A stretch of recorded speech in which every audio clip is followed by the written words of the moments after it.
Buenos días, nosotros somos el equipo número 4 y presentaremos el tema de método de razones simples, en el que participan González Elián, González Reina, Islas Alondra, Lizárraga Valeria, López Carolina, Waller Alejandro.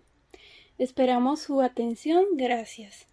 Introducción. Dentro de una empresa siempre se llevan a cabo distintos procedimientos para llevar a cabo su administración y sus cuentas por cobrar. El método de razones simples es uno de los procedimientos que se utilizan, el cual consiste en relacionar una partida con otra partida, o bien un grupo de partidas a través de su cociente. A continuación se presentará un resumen con toda la información acerca del método de razones simples. Concepto. El método de razones simples se trata en relacionar cifras de conceptos homogéneos de los estados financieros y de su resultado obtener consideraciones que nos sirvan para apoyar la interpretación acerca de la solvencia, estabilidad y productividad de la empresa. ¿En qué consiste? El método de razones simples es un procedimiento que consiste en determinar las diferentes relaciones de dependencia que existen al comparar geométricamente las cifras de dos o más conceptos que integran el contenido de los estados financieros de una empresa determinada. Aplicación del método de razones simples. El método de razones simples empleado para analizar el contenido de los estados financieros es útil para indicar puntos débiles de una empresa, probables anomalías, en ciertos casos como base para formular un juicio personal. La aplicación del método de razones simples tiene un gran valor práctico, supuesto que en general podemos decir que orienta al analista de estados financieros respecto a lo que debe hacer y cómo debe enfocar su trabajo final. Sin embargo, se debe reconocer que tiene sus limitaciones, por lo tanto no se debe conferir atributos que en realidad no le corresponden.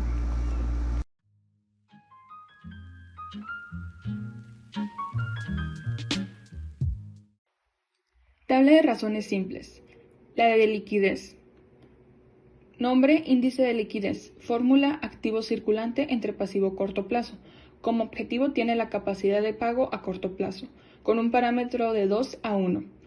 El ejemplo sería activo circulante igual a 5.000, pasivo corto plazo igual a 2.000. Si aplicamos la fórmula sería 5.000 entre 2.000, lo que da un valor de 2.5.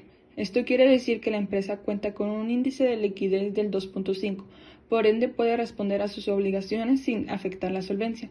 O igual, se puede interpretar de que la empresa dispone de 250 pesos para pagar cada peso de deuda. Después se encuentra la prueba del ácido. Como fórmula tiene activo circulante menos inventario entre pasivo a corto plazo. Como objetivo, la capacidad de pago a corto plazo en forma inmediata, con un parámetro de 1 a 1. Ejemplo, activo circulante 5.000, inventarios 3.000, pasivo corto plazo 2.000.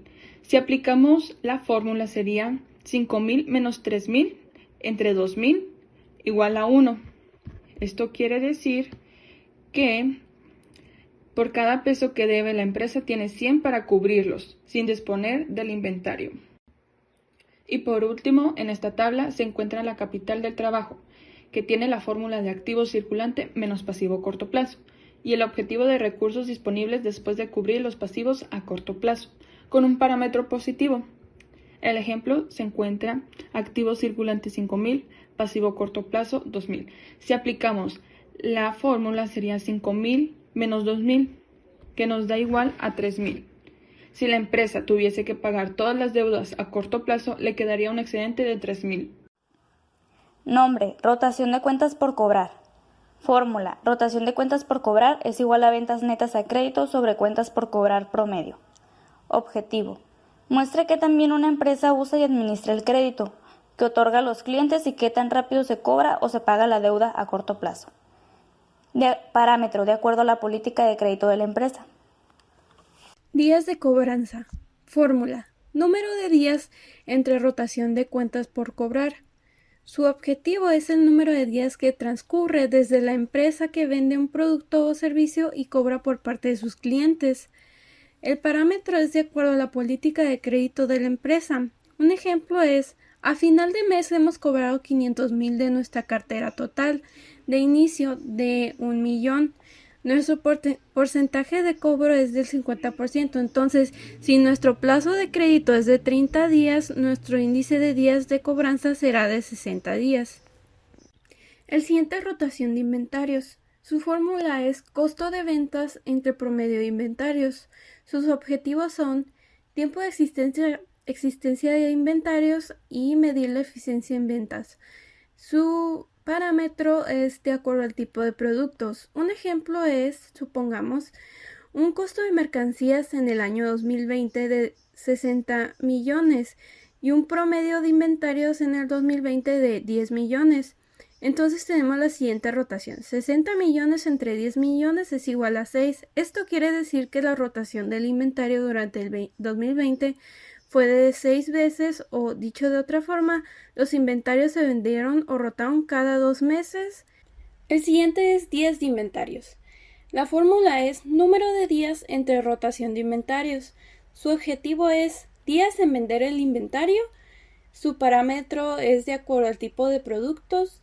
Y un ejemplo es, vamos a imaginar que vamos a calcular los días de inventario con una cifra de rotación de 4.32 por año. La operación sería la siguiente. 365 entre 4.32 nos dará como resultado el 84.49, que sería el promedio de días de inventario. Luego, rotación de cuentas por pagar. La fórmula sería compras entre promedio de cuentas por pagar. Su objetivo tiene dos: el plazo promedio de pago a los proveedores y la eficiencia en la obtención de crédito de proveedores. Su parámetro es de acuerdo a la política de pago a proveedores y política de crédito de proveedores.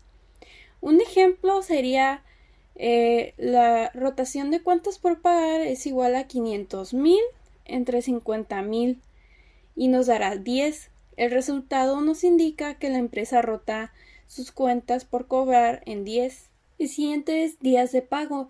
Su fórmula es número de días entre rotación de cuentas por pagar. El objetivo es días en efectuar el pago a los proveedores.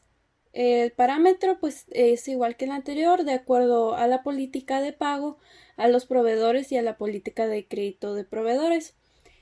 Un ejemplo sería, si dividimos 365 días del año entre 10, que es la rotación de cuentas por pagar, nos daría aproximadamente 36 días para realizar el pago, ¿no? Ciclo financiero. La fórmula del ciclo financiero es días de inventario más días de cobro de pago menos pasivo operativo. El objetivo tiene siendo tiempo que dura la operación de la empresa. El parámetro es de acuerdo a la política de pago a los proveedores y política de crédito de proveedores.